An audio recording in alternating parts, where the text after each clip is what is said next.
Olá! Operação Golfinho mantém 2.600 servidores no litoral gaúcho. Somente nesta temporada, os salva-vidas já fizeram mais de 370 salvamentos. Este e outros destaques você confere a partir de agora no Redação Informativo.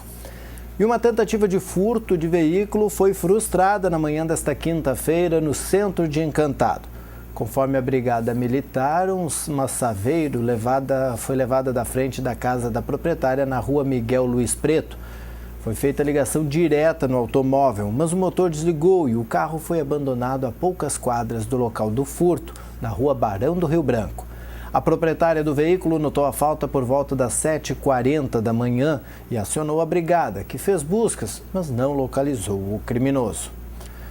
E um supermercado na Avenida Padre Anchieta, no bairro Santa Clara, em Encantado, foi arrombado por volta das 2h da madrugada. De acordo com a Brigada Militar, a grade da janela foi arrombada e o vidro foi quebrado. Foi furtada a máquina registradora com cerca de R$300. Conforme a guarnição, a proprietária do estabelecimento, que mora no segundo andar do prédio, escutou um barulho e avistou um homem fugindo de bicicleta do local, em direção à saída da cidade. A brigada foi acionada, mas não localizou o suspeito. E um homem de 46 anos com mandado de prisão preventiva referente à Lei Maria da Penha foi preso pela Brigada Militar em linha 22 de novembro, Cruzeiro do Sul. O suspeito foi encaminhado à Delegacia de Polícia de Pronto Atendimento de Lajeado e depois do registro foi recolhido ao Presídio Estadual de Lajeado. E uma criança de 7 anos ficou presa em uma tubulação de esgoto na tarde da quarta-feira no bairro Moinhos d'Água, em Lajeado. De acordo com o Corpo de Bombeiros, Cauã Alves brincava no local quando ficou com uma perna presa em um tubo, que seria colocado na rua 8 de março. De acordo com os bombeiros, o resgate durou entre 3 e 4 minutos e a guarnição precisou um desencarcerador com uma ferramenta separadora para tirar o menino de dentro do tubo. Cauã teve escoriações leves e foi encaminhado pelo SAMU à unidade de pronto atendimento. E uma colisão frontal entre dois automóveis no interior de Roca Salles deixou 6 pessoas feridas, sendo 5 da mesma família. De acordo com o Corpo de Bombeiros de Encantado, o acidente aconteceu entre um Ford Fiesta e um Chevette, na localidade de Linha Fernando Abbott. Vilmar Schmechel, condutor do Fiesta, e o motorista do Chevette, Júlio César Nogueira da Silva, foram medicados no Hospital Santa Terezinha de Encantado e posteriormente liberados. A esposa de Júlio César e os 3 filhos do casal também ficaram feridos. Adriana Farias de Lima teve fratura na perna e foi medicada no Hospital de Mussum. Depois, ela foi encaminhada junto com a filha Ingrid de Lima da Silva para o atendimento ao Hospital Bruno Borne, em Lajeado, onde permanecem em observação. Os outros 2 filhos, Igor Lima da Silva e Luiz Henrique Lima da Silva, estão internados em observação no Hospital de Mussum. A ocorrência foi atendida pela Brigada Militar, Corpo de Bombeiros e 4 ambulâncias do SAMU. Em abordagens de rotina na BR-386, a Polícia Rodoviária Federal de Lajeado abordou 2 condutores sem o direito de dirigir no início da noite desta quarta-feira. O primeiro caso aconteceu às 6h20, no quilômetro 377 da rodovia. A guarnição abordou uma caminhoneta Hyundai em placa de Teutônia. Em consulta aos documentos do motorista de 51 anos, foi constatado que ele estava com a habilitação suspensa. O homem disse aos policiais que sabia do fato e que havia recorrido junto ao Detran do processo. A segunda autuação aconteceu cerca de 30 minutos depois, em frente ao posto policial no quilômetro 340, no bairro Conventos. Um motorista da prefeitura de Taquari, de 54 anos, foi abordado quando dirigia um automóvel Polo. Ele disse que não sabia que estava com a carteira nacional de habilitação suspensa. Nos 2 casos, os condutores foram liberados após o registro e a CNH deles foi recolhida. O governador Sartori busca aproximação com o empresariado e recebe o presidente da Fiergs. Veja na matéria de Leonardo Souza. O governador José Ivo Sartori recebeu nesta quarta-feira, no Palácio Piratini, o presidente em exercício da Fiergs, Paulo Vanzeto.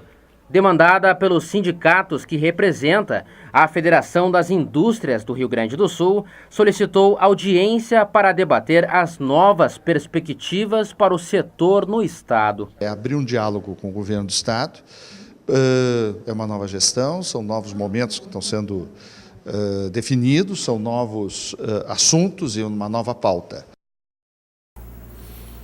A 45ª Operação Golfinho intensifica as ações dos policiais, bombeiros e salva-vidas em praias e balneários do Rio Grande do Sul. As ações abrangem 89 cidades do litoral e interior para aumentar o grau de segurança nas vias urbanas e nas rodovias, realizar salvamentos, atuar na defesa civil e na proteção ao meio ambiente. Desde o dia 1º de janeiro, o litoral conta com um total de 2.600 servidores, sendo cerca de 1.400 para atividades de polícia e 1.200 entre bombeiros e salva-vidas. Os salva-vidas estão distribuídos em 330 guaritas, 230 no litoral norte, 30 no litoral sul e 70 em águas internas.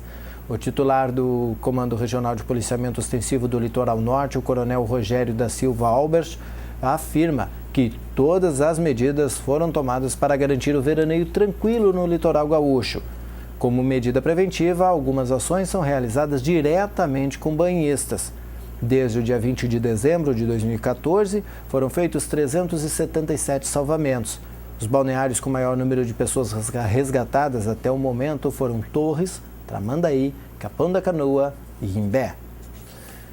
E a Comissão de Assuntos Sociais do Senado teve um ano intenso de atividades. Em 2014, foram aprovados 81 projetos. Saiba mais na matéria de Fábio Henrique Guimarães, da TV Senado.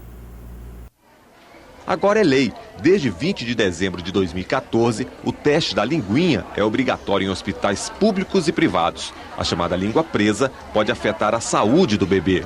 Onde você previne problemas fonoaudiológicos, psicológicos, ou seja, traumas futuros e até alimentar para as crianças. E que tornaria realmente obrigatório você fazer o teste, observar o flêmio lingual, se está anatômico ou não, se é preciso fazer uma correção ou não. A Comissão de Assuntos Sociais também privilegiou as mulheres chefes de família que terão preferência na hora de receber benefícios de programas sociais do governo. A lei entrou em vigor em outubro de 2014. As crianças serão melhor atendidas, a família saberá utilizar melhor os benefícios, porque a mulher, até por conhecer mais e por estar mais presente, ela administra melhor todas as condições e todos os recursos disponíveis para a vida doméstica, para a vida da família. E em 2015, o país pode ganhar uma lei de responsabilidade sanitária. O projeto, aprovado no Senado e que está na Câmara dos Deputados, pune o mau gestor do Sistema Único de Saúde e permite corrigir ações planejadas e não executadas. Nós vamos renegociar, vamos ver quem deixou de cumprir a sua parte.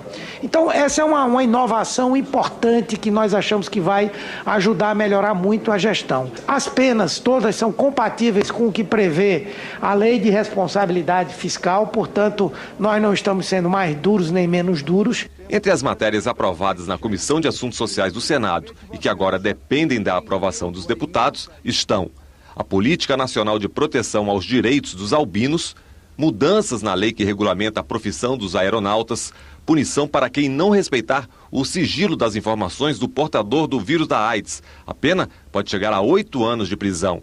E a obrigatoriedade da indicação no rótulo das embalagens dos alimentos da presença da lactose. A votação e aprovação deste relatório do senador Cícero Lucena ao projeto do Paulo Bauer para especificar a existência da lactose nos produtos alimentícios de qualquer natureza, resgata, no que disse a senadora Vanessa Graziotin, resgata a credibilidade não da Comissão de Assuntos Sociais, mas do Poder Legislativo brasileiro. 45 reuniões, 29 para debater e aprovar projetos de lei, 16 audiências públicas. A Comissão de Assuntos Sociais termina o ano contabilizando projetos importantes que, aprovados nesse plenário, acabaram virando lei. É o caso da nova lei das farmácias. Além de remédios, os estabelecimentos poderão vender soros e vacinas. Fica obrigatória a presença do farmacêutico durante todo o horário de funcionamento. A Comissão de Assuntos Sociais também analisou e aprovou o projeto da guarda compartilhada, que altera o Código Civil. Pais separados, filhos com os pais, de forma equilibrada, mesmo nos casos em que a separação do casal não aconteça de forma amigável. Se os dois, pai e mãe, podem prestar esse cuidado para a criança, o desenvolvimento dela certamente será mais adequado. Tudo isso num rompimento difícil para os filhos, que desde muito cedo são levados muitas vezes a optar, a fazer uma opção que eles nunca quiseram fazer, não é? Que é entre o pai e a mãe, num conflito que não é deles. Eu saio satisfeito com o desempenho da comissão. É uma comissão que teve um desempenho muito grande e vou insistir. Eu comecei aqui há 2 anos atrás, reunindo secretários de saúde de todos os estados, fazendo uma grande discussão sobre essa questão do financiamento. Nós avançamos um pouco, de 18% agora temos 18% da renda líquida, mas nós queremos mais porque precisa mais. Se tem um local, uma prioridade, essa prioridade chama-se saúde pública.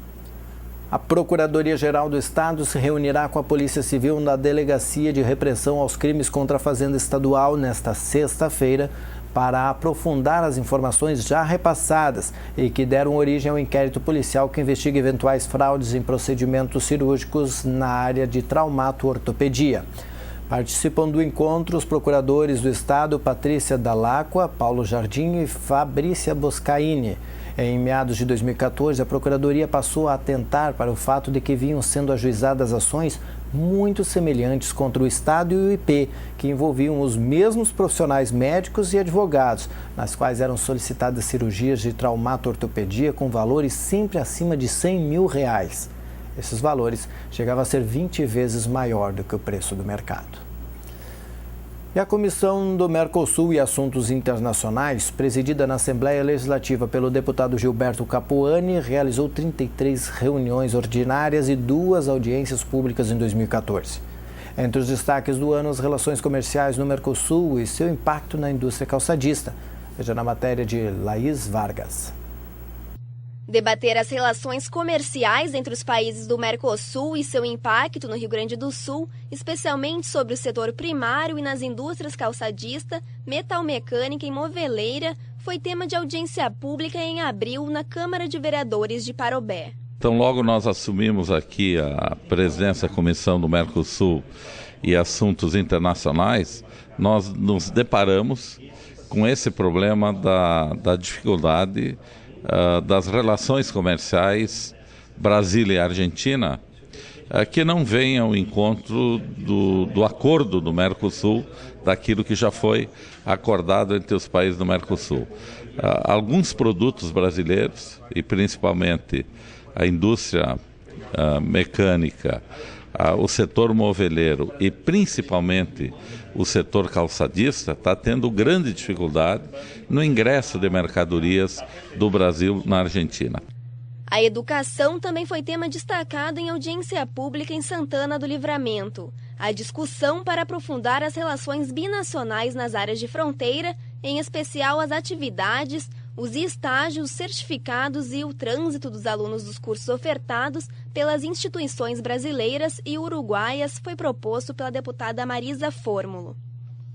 Este relatório que eu tenho em mãos é a expressão desse trabalho realizado, onde a educação binacional foi pioneira no Brasil, na cidade de Livramento, junto com Rivera. A dificuldade dos fabricantes gaúchos que exportam calçados para a Argentina também foi tema abordado em assuntos gerais durante reunião ordinária. Pelos dados obtidos pela comissão, a balança comercial entre Brasil e Argentina registrou um déficit de 2 bilhões e 41 milhões de dólares no início de 2014. Há uma situação muito grave na economia da Argentina hoje, e eles estão colocando em vigor mecanismos ilegais e desleais de contenção das importações. O presidente do órgão técnico, o deputado Gilberto Capuani, destacou que um dos propósitos da comissão durante o ano foi discutir infraestrutura adequada para permitir ligações comerciais entre Brasil, em especial Rio Grande do Sul e os vizinhos da América Latina. A solução, não resta dúvida, é investir cada vez mais em infraestrutura, em comunicações, em energia, em hidrovias, em portos, em aeroportos, para que possamos desenvolver a América do Sul. Durante o 4º Congresso Internacional das Rotas de Integração da América do Sul, foram apresentadas sugestões sobre a formação de um fundo garantidor para a implementação das obras de infraestrutura. Com a constituição do COSIPLAN, que é o Conselho de Infraestrutura e Planejamento da América do Sul, haja uma agenda proativa com a participação do setor privado a nível das discussões técnicas, porque efetivamente quem incentiva o desenvolvimento do comércio e da infraestrutura é o setor privado. Há o balizamento naturalmente das políticas de Estado de cada governo, mas o setor privado é um agente indutor e propagador do desenvolvimento. A comissão se reúne todas as quartas-feiras a partir das 11 horas da manhã na Sala Maurício Cardoso, no 4º andar do Parlamento. A Prefeitura de Lajeado, por meio da Secretaria de Trabalho, Habitação e Assistência Social, a STAS, divulgou o número de beneficiados do programa Renovar. A meta de beneficiar 120 famílias foi superada. Ao todo, a STAS doou materiais de construção a 126 famílias de 10 bairros através do programa Renovar. Os moradores receberam brita, areia, tijolo, cimento, forro, poste de luz, telhas, portas e janelas. O valor investido pelo município foi maior do que R$700 mil. As edificações foram desde pequenas reformas até as de maior porte. Antes de se valer do benefício, os moradores receberam a visita de avaliadores do setor da habitação da STAS. O objetivo do programa, executado pela administração municipal, é auxiliar famílias de baixa renda com a doação de materiais de construção. Entre os principais critérios para se tornar beneficiário do programa Renovar, exige que o requerente tenha renda mínima de 3 salários mínimos e esteja cadastrado no CadÚnico. Acompanhe agora o comentário do secretário da Fazenda de Lajeado, o advogado José Carlos Bulé. Olá, vamos dar continuidade então ao nosso debate dos dias anteriores. Hoje vamos falar então sobre contribuição de melhoria. Então, a contribuição de melhoria também está prevista no Código Tributário do município e está regulamentada através da Lei 7580 de 2006, assim como a Lei 3466 de 83. Bom, contribuição de melhoria. Então, o próprio nome já diz, é uma contribuição pela melhoria que o contribuinte recebeu junto ao seu imóvel. E essa melhoria tem que resultar, então, num benefício a esse contribuinte. Ou seja, um aumento no valor venal daquele imóvel por conta da melhoria que ocorreu. Por exemplo, um exemplo bem comum e bastante reivindicado pela população é a questão do asfaltamento em uma rua. Então, quando ocorre o asfaltamento, ocorre uma melhoria no imóvel.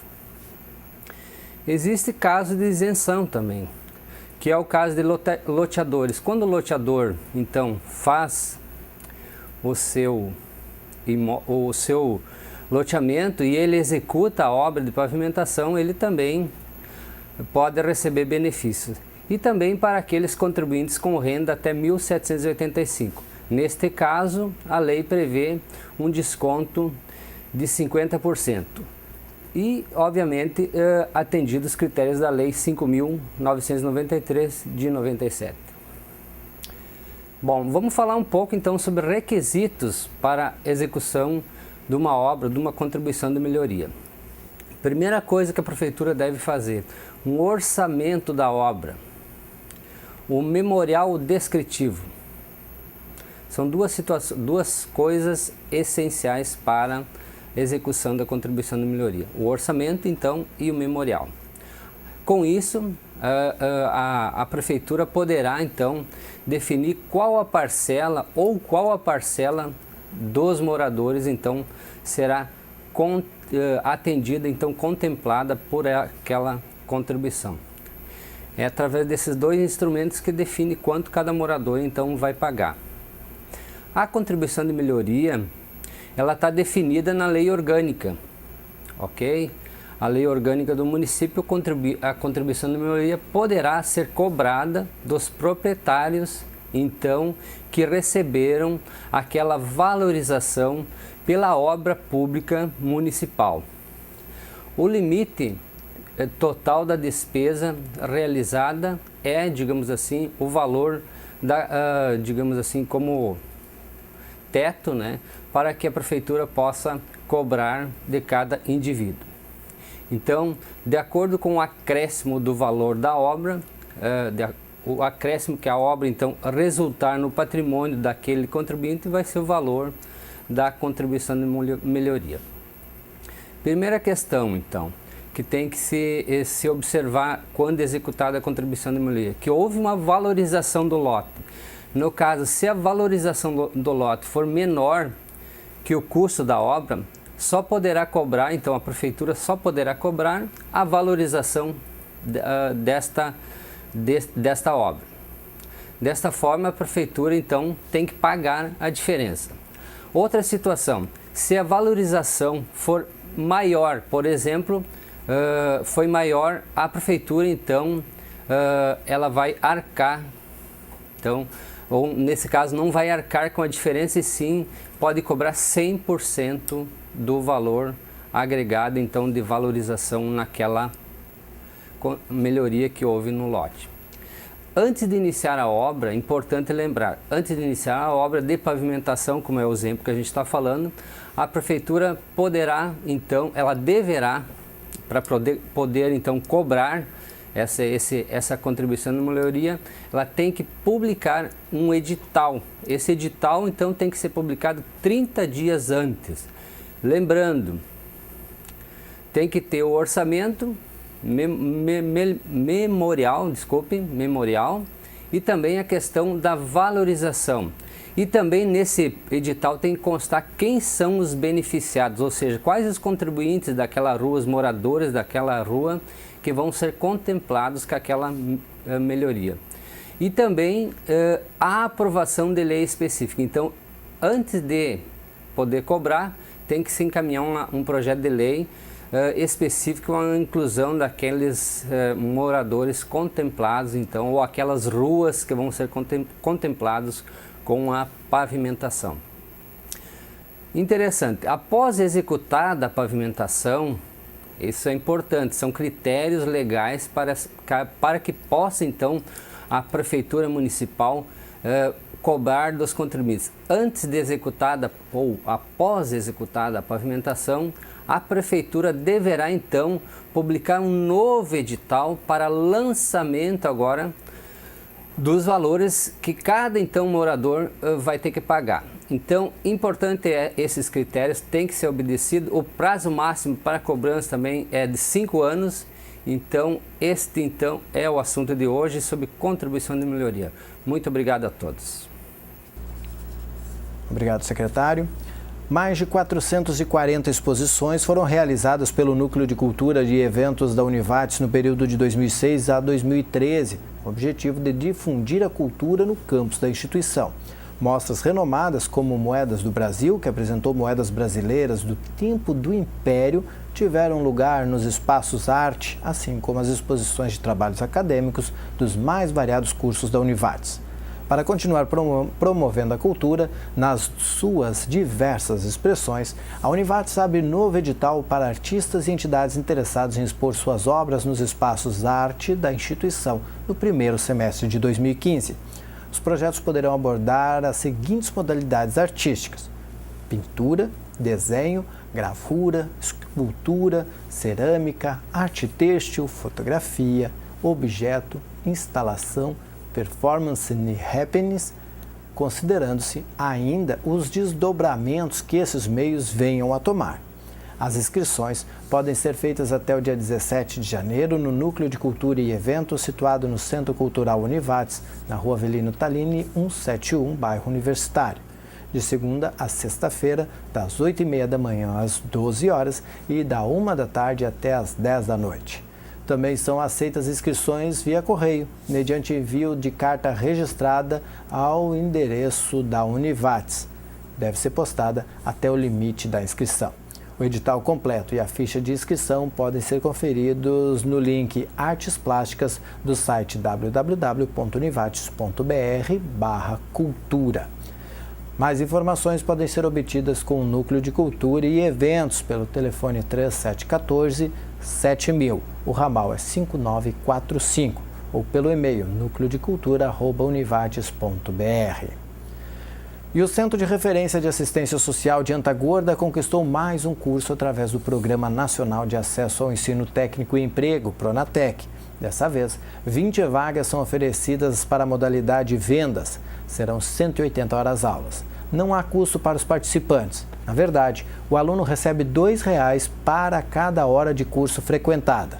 Os interessados devem contatar com o CRAS pelo 3756-1161. E veja como será esta sexta-feira com o jornalista Rodrigo Nascimento e a previsão do tempo.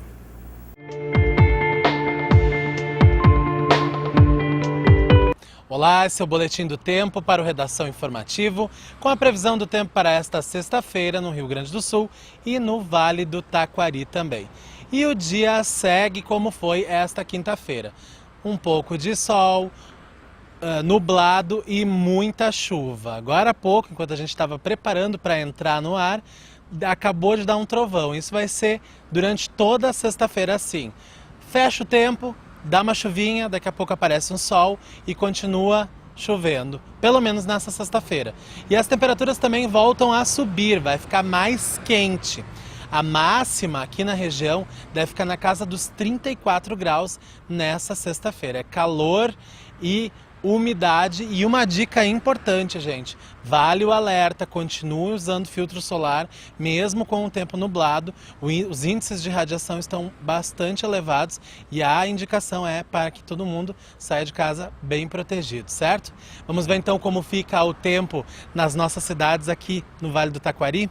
Em Lajeado, o dia será marcado por pancadas de chuva e instabilidade e a mínima prevista para essa sexta-feira será de 24 graus e a máxima pode alcançar os 31 graus durante o dia. Na cidade de Arvorezinha, o sol aparece entre nuvens, mas também pode chover ao longo do dia. O dia começa com 22 graus em Arvorezinha e a máxima pode chegar aos 31 graus nesta sexta-feira. Na próxima edição do programa eu volto com a previsão do tempo completa para o fim de semana, é claro, sempre na sua companhia. Até a próxima!